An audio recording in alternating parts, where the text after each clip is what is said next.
my library media specialist interview, IL-556, Jacksonville State University, summer 2018 semester.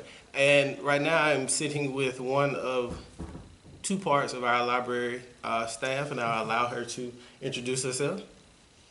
My name is Neil Ann Pereira Thomas, and I'm one of two library media specialists here at Northridge High School, and this is my 9th year at Northridge High School. All right, so very quickly, again, we're closing out, and I thank you so much for sitting down with me. We have teachers in and out during the checkout process.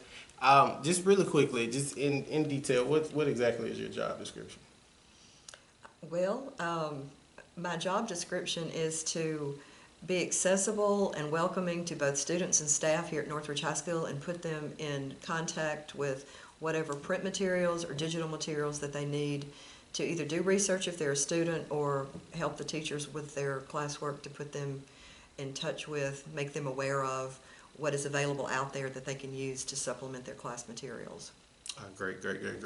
So it's just adding resources to make the learning experience for students better, in some situations more interesting, because Exactly. a lot of our kids like to use technology versus traditional textbooks. Right. Got you. So as it relates to your job description, and I do know that you have a passion for literacy, how does what you do on a daily basis as a media specialist impact student learning?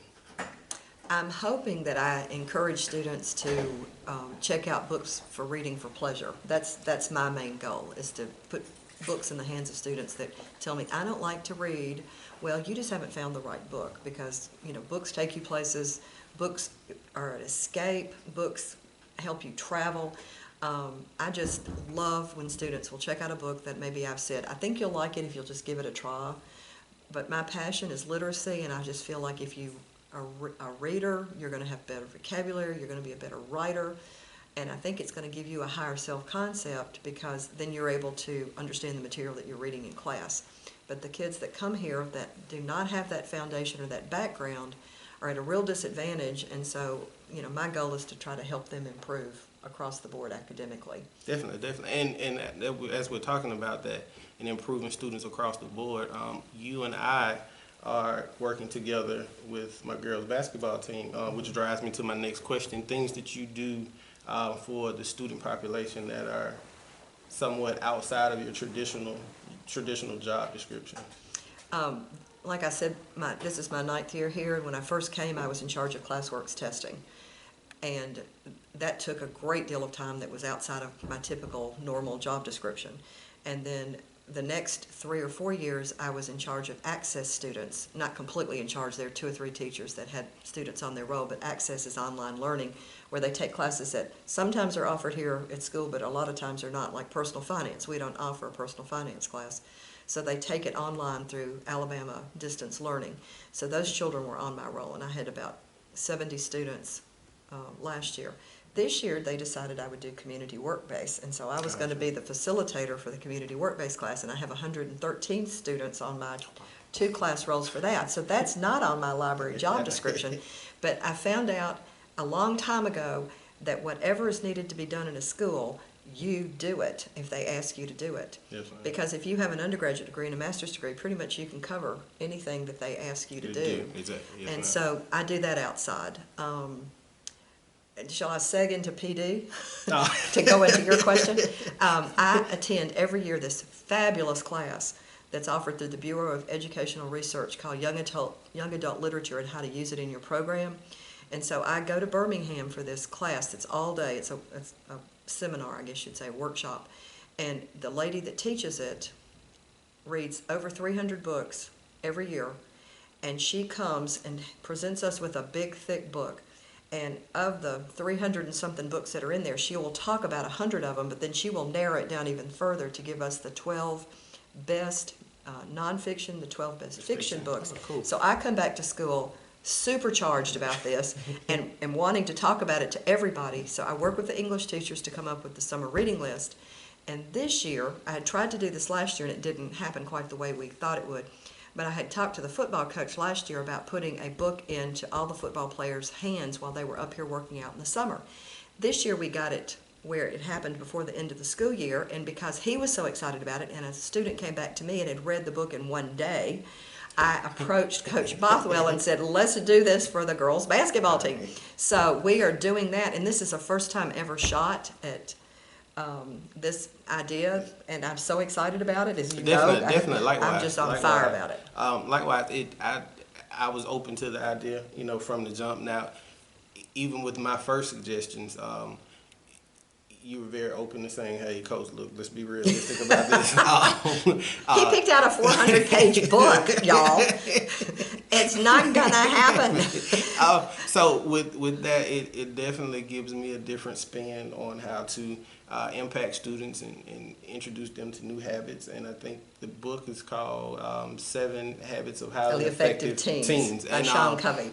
It definitely will give me a different scope this summer with working with them with character development and things of that nature. But you hit the nail on the head when talking about just having to go above and beyond to get kids to really dive into books so they can see what the actual outcome is, and to erase the misconceptions that reading is boring, because Right. it definitely is an outlet, and it's something that I've come to learn about as I grow older in my adult ages, that books are definitely an escape.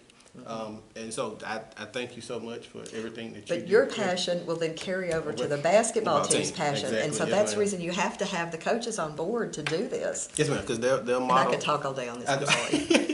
They'll definitely model the things that we pass down to them, definitely. Yes. So I'm extra excited about it, and even though it's Habits of Teens, I'll still read it as if I am as well. Well, there's as another they one roll too, out. where we ordered 10 of each book, and the Okay. other one that we ordered was something effect, the coupled effect, or do you remember the name of it? I can't remember, I have it written down. But it's both of these are like nonfiction books, and I think the 7 effective habits of teens are, highly effective habits of teens are, is definitely a self-improvement type book, and the Yes, other ma'am. one I think is you're gonna read it and realize, oh, that effect then ripples into everyday Every life. life, Decisions I exactly. make, every decision I make can go into the future, and I think you're gonna read both of them. Oh, I yes, know. ma'am. Most definitely. Absolutely. Most definitely. Ms. T, I appreciate everything today. Thank you for taking out your time. If you can't see the backdrop in the back, we're getting ready for renovation. So she's in the process of clearing out the entire library. I'm in the process of clearing out my entire classroom. But she took this time, and I just personally want to say thank you. No problem. And Loved this it. concludes my library media specialist interview. And I didn't get to talk about books for barbershops either.